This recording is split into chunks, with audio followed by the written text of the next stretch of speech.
Chartan English Senior, first paper, December 1983. Start.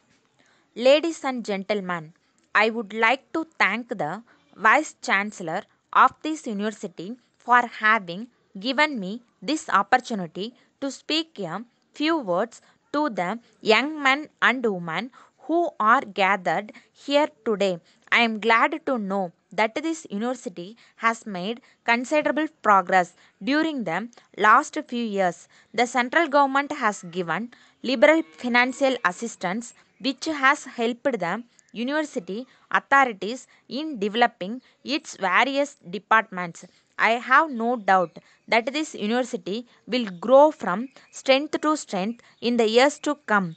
I wish to congratulate my young friends who have received their degrees and diplomas today. It is no doubt true that this will be a turning point in your life. It is also true that every one of you will be anxious to get a suitable job, which is essential for finding a means to live.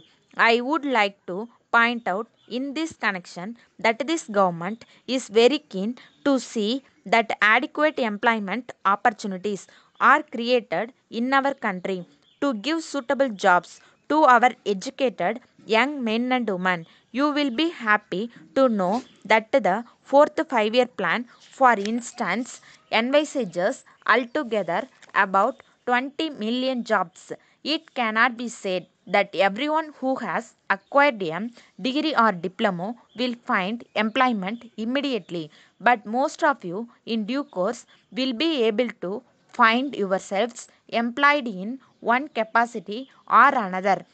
There is, of course, equality of opportunity for everyone, and to great extent, your future is in your own hands.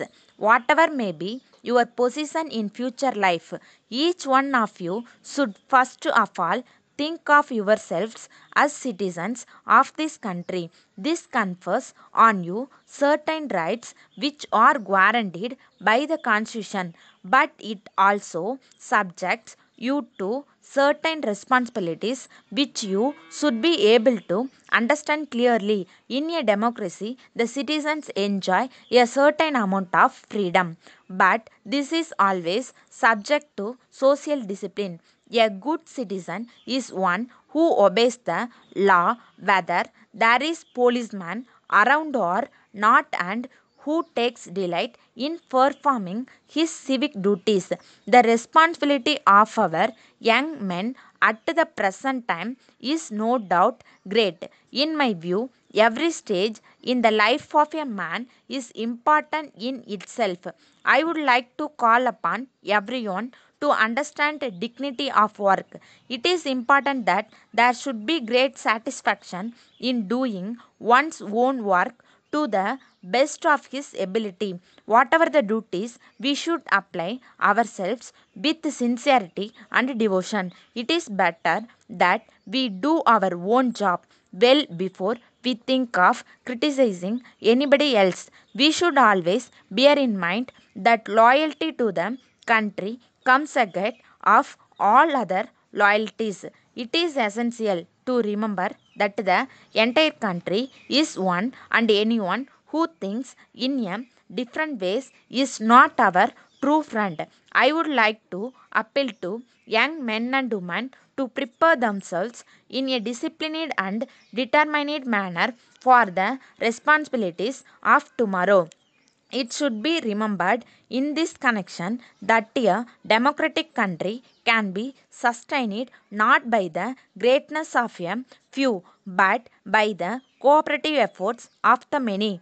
There is no doubt that the future of the country is in your hands. It is necessary, therefore, that you should be well equipped as individuals and citizens of this country. The unity of power can be used either for constructive or destructive purposes. It is up to us to get the fullest possible benefit from it.